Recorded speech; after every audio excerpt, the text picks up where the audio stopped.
Assalamualaikum warahmatullahi wabarakatuh. Perkenalkan kami dari kelompok 10 akan mempresentasikan hasil kerja kami mengenai metode perolehan aset tetap dan tidak berwujud sesuai SAK yang dianggotakan oleh 1. Adisti Mahargianing Putri, 2. Evita Susanti, 3. Nur Rasyida Basisya Putri. Berikut penjelasannya. Aktiva tetap. Pengertian aktiva tetap. Menurut PSAK 2004, pengertian aktiva tetap adalah aktiva yang diperoleh dalam bentuk siap pakai yang digunakan dalam operasi perusahaan dan mempunyai masa manfaat lebih dari 1 tahun. Jenis-jenis aktiva tetap. Menurut S. Munawir 2007, jenis-jenis aktiva tetap adalah sebagai berikut. 1. Tanah yang di atasnya didirikan bangunan dan digunakan operasi. Misalnya, lapangan, halaman, tempat parkir, dan lain sebagainya. 2. Bangunan merupakan fasilitas untuk kegiatan operasional perusahaan. Ketiga, inventaris atau barang-barang yang menunjang produksi. Keempat, kendaraan merupakan fasilitas yang digunakan untuk transportasi perusahaan. Kelima, perlengkapan seperti furnitur kantor, mesin pabrik, dan lain sebagainya. Aktiva tetap berwujud. Aktiva tetap berwujud adalah aktiva yang memiliki bentuk fisik dan bersifat relatif permanen. Dapat juga mengalami penyusutan nilai seperti 1. Gedung dan bangunan, 2. Tanah, 3. Peralatan, 4. Kendaraan, 5. Mesin. Aktiva tetap tak berwujud.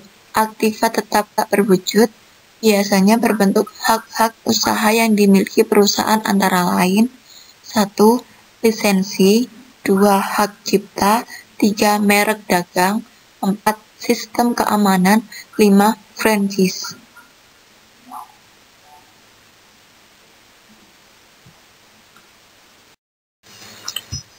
Karakteristik aktiva tetap. Menurut Suemarso SR 2005, karakteristik aktiva tetap adalah sebagai berikut. 1. Masa manfaatnya lebih dari 1 tahun. 2. Digunakan dalam kegiatan perusahaan. 3. Dimiliki tidak untuk dijual kembali dalam kegiatan normal perusahaan. 4. Nilainya cukup besar. Perolehan aktiva tetap dan cara pencatatannya. 1. Pembelian tunai. Dicatat dalam pembukuan dengan jumlah sebesar uang yang dikeluarkan, termasuk dalam harga yang tercantum di faktur dan semua biaya yang dikeluarkan agar aktiva tetap siap dipakai. 2. Pembagian angsuran. Dalam harga perolehan aktiva tetap tidak boleh termasuk bunga. Bunga selama masa angsuran dinyatakan atau tidak dinyatakan tersendiri terus dikeluarkan dari harga perolehan dan dibebankan sebagai biaya bunga. Cara pencatatannya yaitu pembayaran setiap tahun dibuat jurnal mengurangi utang sebesar pokok pinjaman yang dilunasi dan mendebit biaya bunga untuk tahun yang bersangkutan dan kreditnya kas sebesar angsuran. 3. Ditukar dengan aktiva yang lain. Aktiva lama digunakan untuk membayar aktiva baru di mana kekurangannya dibayar tunai.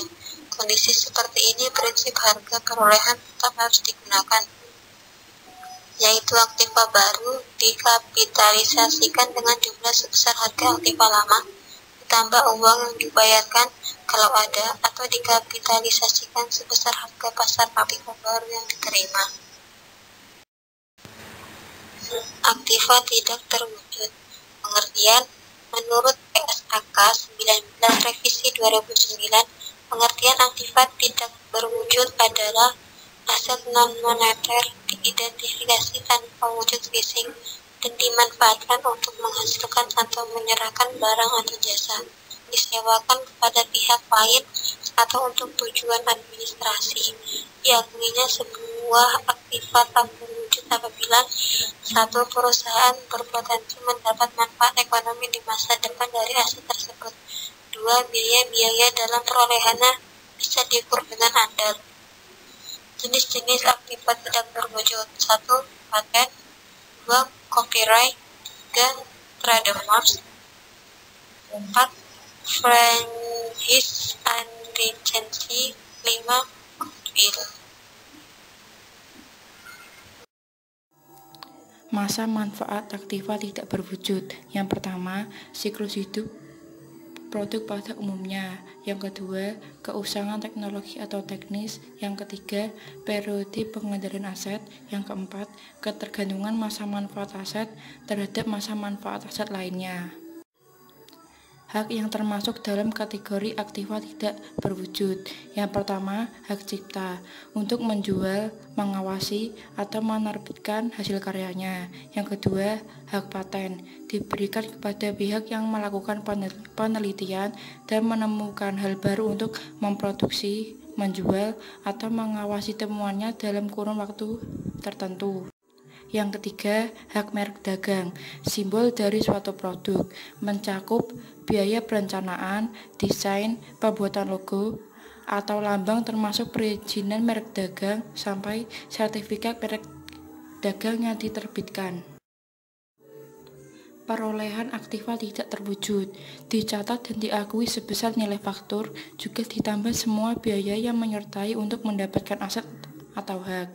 Jika terjadi pengeluaran setelah perolehan aktiva tidak terwujud, maka biaya dapat dibebankan ke periode berjalan. Karakteristik aktiva tidak terwujud.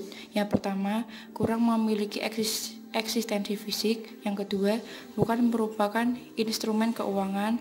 Yang ketiga, bersifat jangka panjang. Sekian presentasi dari kelompok ini. Mohon maaf jika ada kesalahan. Wassalamualaikum warahmatullahi wabarakatuh.